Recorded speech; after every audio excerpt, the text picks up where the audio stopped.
में समाये रहते हैं, वृत्ति में समाये रहते हैं, उनकी वाणी रस पान करें हम, उनकी वाणी रस पान करें हम। बस कृपा इसी को कहते हैं, बस कृपा इसी को कहते हैं। गुरु पास रहें या दूर रहें, वृत्ति में समाये रहते हैं। गुरु पास रहें या दूर रहें। जीवन की घड़ियाँ थोड़ी हैं, दुनिया की मंजिल लंबी है, दुनिया की मंजिल लंबी है। छोड़ो गुरु पे जिम्मेवारी, छोड़ो गुरु पे जिम्मेवारी। वो पार लगाए रहते हैं, वो पार लगाए रहते हैं। गुरु पास रहें या दूर रहें, छोड़ो गुरु पे जिम्मेवारी, छोड़ो गुरु पे जिम्मेवारी। वो पार लगाए रहते हैं, वो पार लगाए रहते हैं। गुरु पास रहें या दूर रहें, वृत्ति में समाये रहते हैं। उनकी वाणी रस पान करें हम, बस कृपा इसी को कहते हैं। गुरु पास रहे या दूर रहे। तो जब सारी जिम्मेदारी गुरुदेव पे छोड़ी दी है, ठीक बात समर्पण भाव जन्म से ये वाला गिरा हटा दो। लेकिन बड़ा कठिन है ना मामला। हाँ कठिन है ना, वहाँ तक पहुँचना कठिन है और वहाँ पहुँच करके भी पहुँच जाना बड़ा मुश्किल है। हाँ। है ना। कठिन चढ़ाई तेरे घर की, कठिन चढ़ाई तेरे घर की, मुझसे चढ़ा न जाए, मुझसे चढ़ा न जाए। कठिन चढ़ाई तेरे घर की,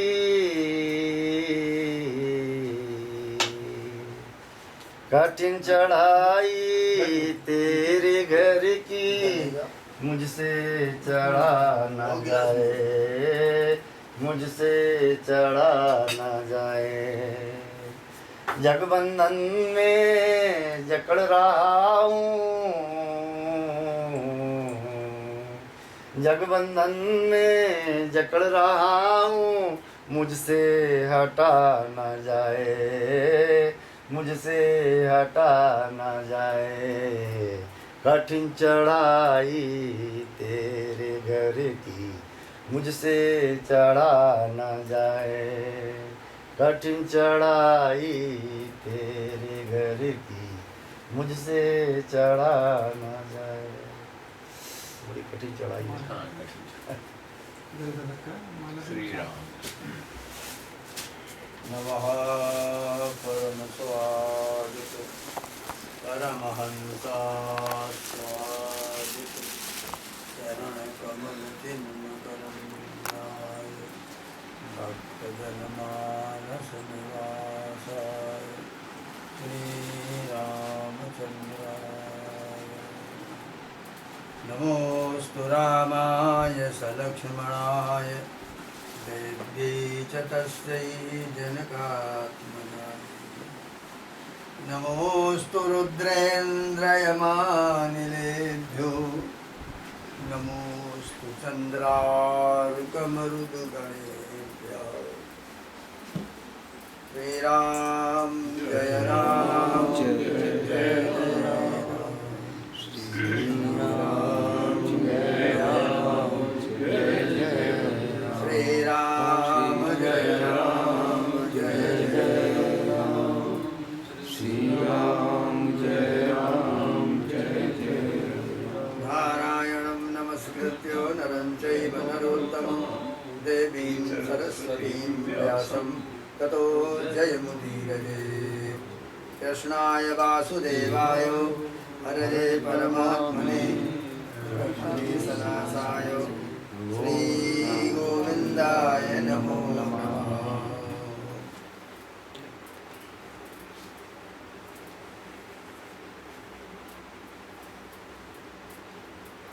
श्रीमद्भागवत पारमहंस संहिता के रास पंचाध्यायी प्रकरण पर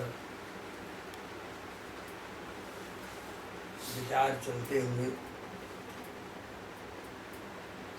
यह आवश्यक हो गया कि यह वेणुगीत जगौ कलम वामदृशाम मनोहरम ये जब किया तो हुआ क्या कि वो सबकी सब आ गई और बड़ा भारी एक मंडल बना करके रास गोष्ठी का समायोजन हुआ। तो वहाँ पर सुखदेव जी कह रहे हैं कि गत्यानुराग स्मित विभ्रमेक्षितैर मनोरमालाप एक एक शब्द उसके बड़े कठिन गति, उनकी जो गति है चलने की, अनुराग, स्मित नहीं स्मरण, गति, अनुराग, स्मरण, विभ्रम, एक क्षण देखना, मनोरमालाप और कुछ बढ़िया मुख से एक प्रेमालाप, मनोरमालाप और विहार और विभ्रम, इन सबों के द्वारा गोपांगनाओं को अपनी स्मृति समाप्त हो गई, कुछ नहीं रहता। और वे तस्मिन्नेव अर्थाः प्राणादयो जासाम ताः तदात्मिका, वो तदात्मिका हो गई। भगवान ही उनके प्राण हैं, भगवान ही उनके हाथ पैर हैं, भगवान कृष्ण ही उनके लिए सर्वस्व हैं। तस्मिन्नेव अर्थाः प्राणादयो जासाम, यासाम ब्रज सुंदरीणाम प्राण अपान उदान व्यान समान, मन बुद्धि चित्त अहंकार, 5 ज्ञानेंद्री 5 कर्मेंद्री, और इसके अंदर रहने वाली नाग, कूर्म, त्रिकल, देवदत्त, धनंजय नाम की जो 5 उपवायु हैं, ये सब की सब कृष्ण ही कृष्ण रह गया और वह कुछ था ही नहीं। ऐसी अवस्था में जब पहुंच गई तो हमारा ध्यान फिर जा रहा है कि वेणुनाद जगौ कलम वामदृशाम मनोहरम,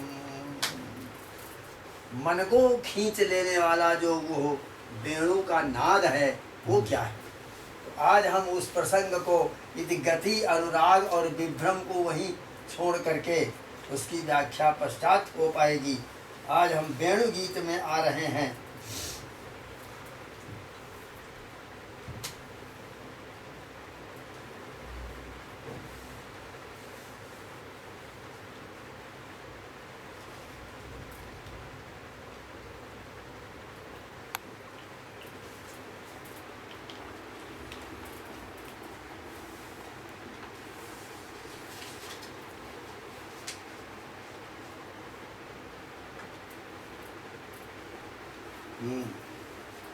तो आज हम वेणु गीत के प्रसंग में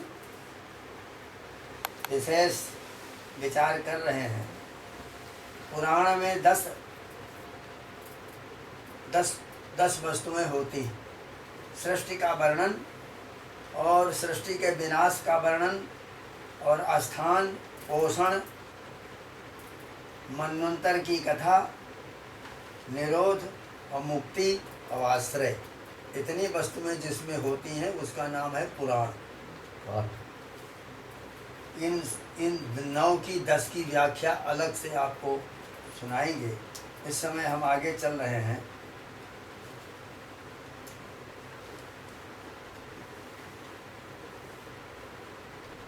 जैसे कुम्हार कुलाल जो है, कुम्हार घट बनाता है तो घड़ा बनाने के पहले उसको घड़ा का ज्ञान होता है। यदि घड़े का ज्ञान न हो तो चाक घूमता रहेगा और हाथ ऐसे रखा रहेगा, बनेगा कुछ नहीं। तो उसके घड़ा का ज्ञान रहता है, हुंडे का ज्ञान रहता है, गिलास का ज्ञान रहता है, थाली का भी ज्ञान रहता है, छोटी सी उसका दिवाली का भी ज्ञान होता है, और बड़े बड़े घड़े और कलश बनाने का भी ज्ञान होता है। वो जैसा मन में सोचता है वैसा ही बनाता है। तो आसीत ज्ञानम अथोस्यर्थम एकमेवा विकल्पितम प्रलयावस्था, उसी तरह से प्रलयावस्था में शुद्ध ज्ञान और प्रकृति का प्रपंच रूपी ज्ञान दोनों मिले हुए ही रहते हैं जब प्रलय होती है।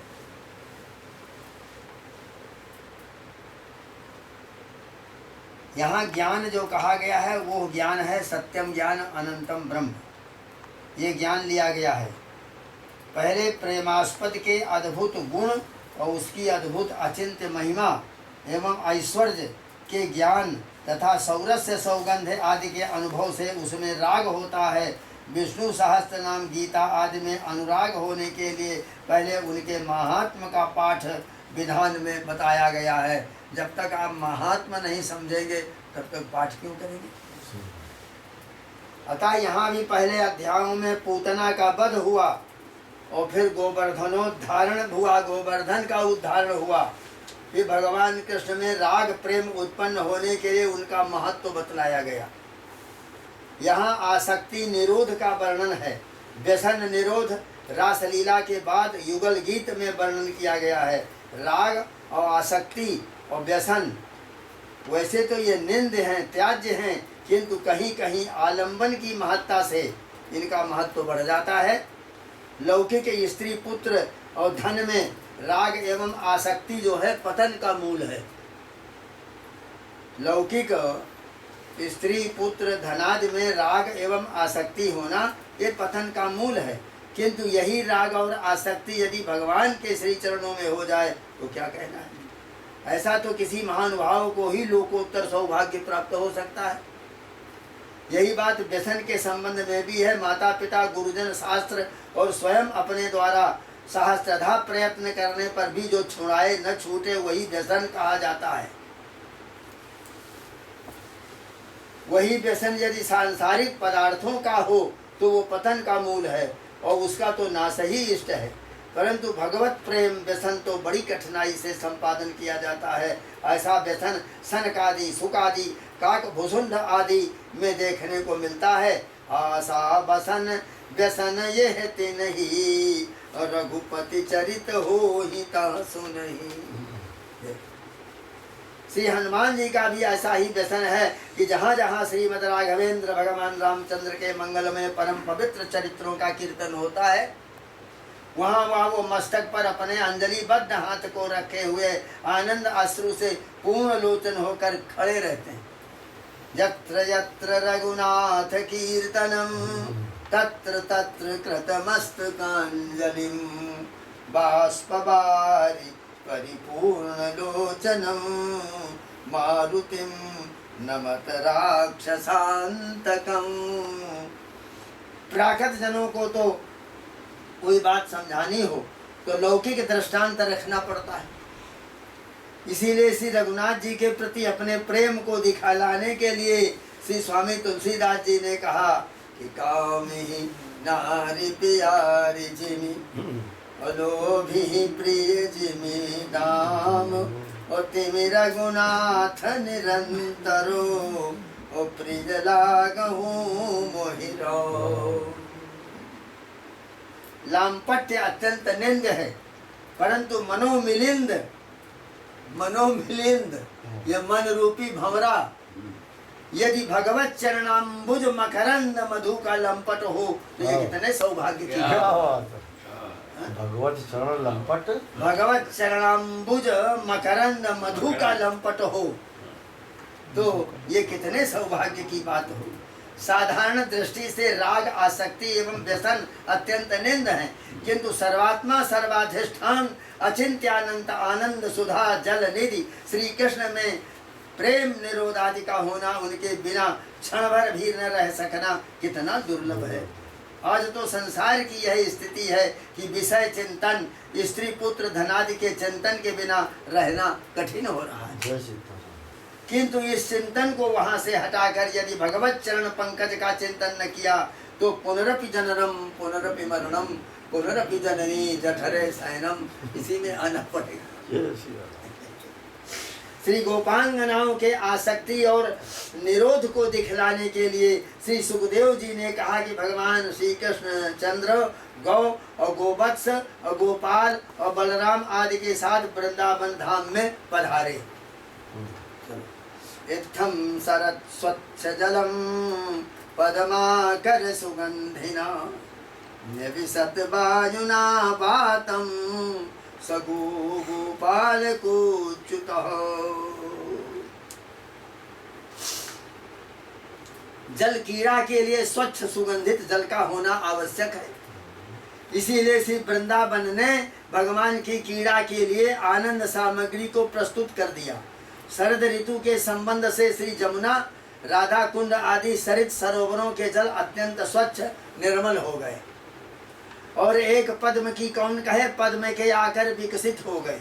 कुमुद कुमुदनी कमल कमलनी के अनंत समुदाय के मादक मोहक दिव्य सौगंध से मिश्रित समीर के द्वारा समस्त वृंदारण्य धाम आविष्ट हो गया। गमक उठा। पद्म का सौभाग्य, पद्म का सौगंध बड़ा अलौकिक होता है। उसके आभोग पत्र पराग मधु आदि में भी विलक्षण सौगंध सौंदर्य सौरस्य होता है। चंपक केतकी आदि में भी आभोग पराग मधु सौगंध आदि होते हैं, किंतु पद्म का मधुर मंद मादक सौगंध कुछ और ही वस्तु है। भ्रमर को वो अन्यापेक्षया विशेष प्रिय है। इसीलिए कवियों ने पद्म की ही शोभा का विशेष रूप से वर्णन किया है। अतः ऐसे दिव्य सौगंध संपन्न पद्मों के सुगंध से मिश्रित वायु से व्याप्त वृंदारण्य में श्री कृष्ण पधारे। वृंदावन धाम के तरु लता तृण पल्लव फल पुष्प सरित सरोवर भूमि आदि सभी में भगवान श्री कृष्ण का अंतरंग निवेश हुआ। अंतरंग सबों में भगवान ही प्रविष्ट हो गए। एतावता वृंदारण्य धाम श्री कृष्णमय हो गया, क्योंकि श्लोक में निविशत पद है। विशेष रूप से उन वस्तुओं में प्रविष्ट हुए, जिसमें नी का अर्थ है नितराम अर्थात अत्यंत। भगवान अप्राकृत, भगवान की लीला प्राकृत पदार्थों से नहीं हो सकती। भगवान अलौकिक है और लौकिक लोगों के साथ उनकी लीला नहीं होगी। इसीलिए निखिल रसामृत मूर्ति श्री कृष्ण ने वृंदावन स्थित सकल तत्वों में अंतरंगतया निविष्ट होकर उन्हें रसमय अप्राकृत बना लिया, जब श्री कृष्ण की उनसे कीड़ा ठीक ठीक तरह से हो सकेगी। वल्लभाचार्य जी महाराज के मत में भगवान कृष्ण का यह वृंदावन धाम में निवेश सरित सरोवर वनतरु और में स्थित आदि दैविकी शक्ति के साथ रमण है। भगवत सम्मिलन के लिए केवल ब्रजांगनाएं ही नहीं, परा अपरा प्रकृति सब लालायित है। वृंदावन धाम के तरु लता गुल्म सरसी आदि सभी भगवत सम्मिलन के लिए लालायित है। अतः भगवान ने निवेश एवं वेणु पूजन रूपी उद्बोधन से वन देवताओं को निजागमन सूचित किया, जिससे वे परमात्मा रति के लिए सजग हो जाएं। क्या भाषा है। लौकिक कामिनी का रमण प्राकृत होता है, प्राकृत, किंतु यहाँ श्री कृष्ण का श्री वन देवियों आदि के साथ अप्राकृत आंतर रमण है। उसी रमण के लिए वेणु पूजन द्वारा वन देवताओं को उद्बोधन किया। कुसुमित बनराजी सुस्मि भृंगत द्विज कुल घुष्ट सरह सरिन महींद्रम मधुपति रवगाय चारयन गाह सह पशुपाल बलश्चुकूज बेणुम। वृंदारण्य की शोभा का वर्णन क्या किया जाए। फूले हुए वनों की पंक्तियों से सुशोभित मत भ्रमरावली के मधुर गुंजार, पक्षी गणों के मनोहर कलरव से वृंदावन धाम के सरोवर सरिता वृक्ष लता पर्वत आदि परम शोभित और निनादित हो रहे हैं। कहीं कांचनमयी भूमि में मरकतमयी श्यामल दूरमाएं सुशोभित हैं और कहीं मरकतमयी भूमि में कांचनमयी दूरमाएं शोभायमान हैं और कहीं पद्मराग मणिमय वृक्षों पर स्फटिक मणिमयी दिव्य लताएं विकसित है, तो कहीं स्फटिक मणिमय स्वच्छ तरु पर पद्मराग मणिमयी सुंदर लताएं विराजमान हैं। कहीं महेंद्र नील मणिमयी भूमि पर कांचनमयी दिव्य दूरमाएं सुशोभित हो रही हैं, तो कहीं कांचनमयी देदीप्यमान भूमि पर महेंद्र नील मणि दूरबाएं विस्तृत हैं। ये प्राकृत कथा का वर्णन नहीं है। आज का मत तो कहता है कि जो दिखता नहीं वो है ही नहीं। आज वृंदावन की वो लोकोत्तर शोभा दृष्टि गोचर नहीं होती, अपितु सर्वत्र रूक्षता एवं कंटका किरण वृक्ष ही दिखाई पड़ते हैं। वैसे ही काशी की भी दिव्य अलौकिक शोभा का वर्णन पुराणों से जाना जाता है, किंतु लोगों को यहाँ भी ईंट और चूना और पत्थरें दिखलाई देती और कुछ क्या कहा जाता है कि आधुनिक वैज्ञानिकों ने समस्त भूमंडल का पता लगा लिया है। उन्हें सुमेरु और सप्तद्वीप और क्षीर सिंधु आदि न मिले होते तो अवश्य दिखलाई पड़ते, परंतु कहना पड़ेगा कि कुछ ऐसी भी स्थिति है कि जो हो और दिखलाई ना पड़े। प्रत्येक वस्तु के दर्शन में कुछ सुख अथवा कुछ दुख होता है, अतः मानना पड़ेगा कि वस्तु दिखलाई पड़ने में पाप और पुण्य रूपी अदृष्ट की भी हेतुता है। पुण्य है तो दिखलाई पड़ेगा और पाप है तो दिखाई नहीं पड़ेगी। समझ ही नहीं सकोगे यह व्यक्ति कैसा है। क्यों किसी वस्तु को देखने पर दुख और घृणा होती। कोई भी कार्य बिना कारण के नहीं होता। सुख दुख को देखकर उनके कारण पुण्य पाप का अनुमान करना चाहिए। अतः ये मानना पड़ता है कि वस्तु दर्शन में अदृष्ट हेतु है, जो दिखाई नहीं पड़ रहा वो हेतु।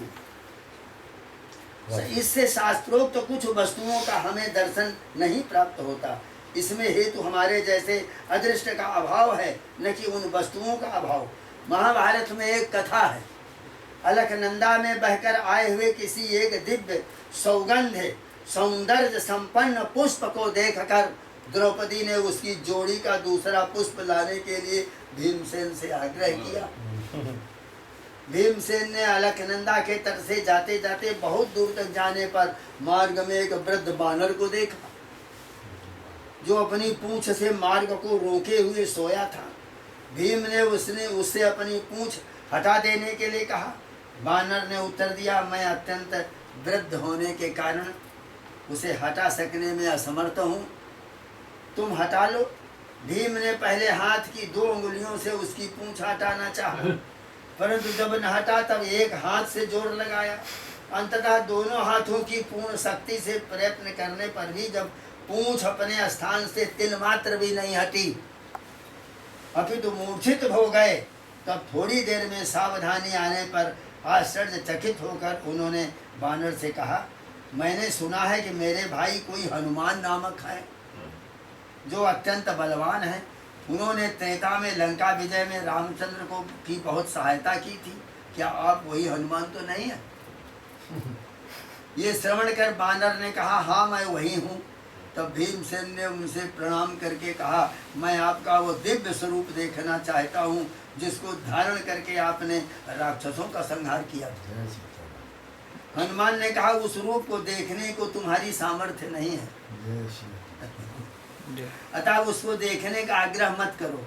परंतु भीम ने जब अपना आग्रह न छोड़ा, तब भीम के हठ को देखकर हनुमान ने अपना वो कनक भूधराकार शरीरा, कनक सुवर्णमय भूधराकार परम तेजोमय दिव्य रूप धारण करना आरंभ किया। अभी पूर्ण रूप देख भी न पाए थे कि उसके प्रचंड तेज से भीम की आंखें झप गईं, मूर्छित होकर गिर पड़े। हनुमान ने अपना रूप संवृत करके भीम को सावधान किया और कहा कि अब तुम यहाँ से ही पीछे लौट जाओ, आगे को दिव्य सुवर्ण रत्नमयी भूमि आज देखने योग्य तुम्हारी सामर्थ्य नहीं है। आगे जो सुवर्णमयी भूमि है उसको तुम देख नहीं सकोगे। ऐसे